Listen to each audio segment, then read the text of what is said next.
পাকিস্তান, যে দেশ বছরের পর বছর ধরে সন্ত্রাসের আঁতুড়ঘর বলে পরিচিত, এবার সেই দেশ আবার উঠে এসেছে খবরের শিরোনামে। কারণ কাশ্মীরের পাহেলগাঁওয়ে নিরস্ত্র ভারতীয় পর্যটকদের উপর চালানো হয়েছে এক নির্মম কাপুরুষোচিত জঙ্গি হামলা। এই হামলায় প্রাণ হারিয়েছেন ২৬ জন নিরীহ মানুষ। জঙ্গিরা পালিয়ে গিয়েছে সীমান্ত পেরিয়ে। কিন্তু পেছন থেকে যারা এই হামলা ছক কেটেছিল তারা এখন একে একে ধরা পড়ছেন আন্তর্জাতিক নজরে।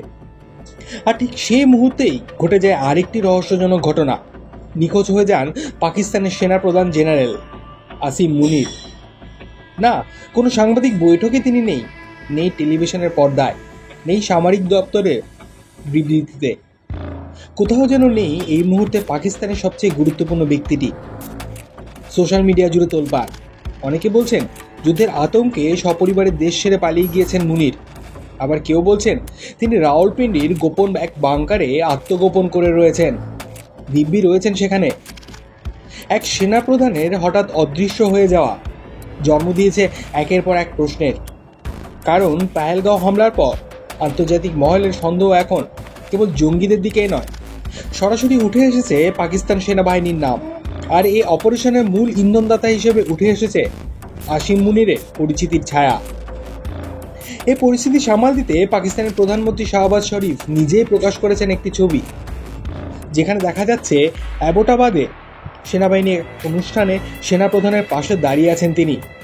ছবির তারিখ ২৬শে এপ্রিল ২০২৫। সরকারি বক্তব্য, দেখুন সেনাপ্রধান দেশেই আছেন, পালায়নি। কিন্তু এই ছবি কি যথেষ্ট? এটাই কি আসল সত্যি, নাকি এই ছবির আড়ালেই লুকিয়ে আছে আরও গভীর কোনো রাজনৈতিক কৌশল? এই হামলার পর শুধু ভারত নয়, আন্তর্জাতিক মহলও চেয়ে আছে পাকিস্তানের দিতে। পাকিস্তান নিজের দোষ স্বীকার করে তদন্তে আন্তর্জাতিক সংস্থার অনুরোধ জানিয়েছে। একই সঙ্গে যুদ্ধের সম্ভাবনা টের পেয়ে বন্ধু চীনের কাছে চেয়েছে সহায়তা। এদিকে ভারত স্পষ্ট ভাষায় জানিয়ে দিয়েছে এই হামলার জবাব এবার কঠিন হবে, স্পষ্ট হবে এবং অবশ্যম্ভাবী হবে।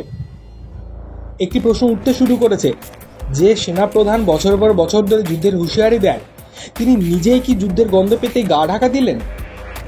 আসিম মুনির কি নিজেই আদৌ পাকিস্তানে আছেন, নাকি সত্যিই পালিয়ে গিয়েছেন বিদেশে? এই এক প্রশ্ন আজ উত্তাল পাকিস্তান। আর এই প্রশ্নের উত্তরেই লুকিয়ে আছে আসন্ন সময়ের সবচেয়ে বড় ঘটনা, একটি সম্ভাব্য যুদ্ধ এবং সন্ত্রাসমুখী রাষ্ট্রের মুখোশ উন্মোচনের গল্প।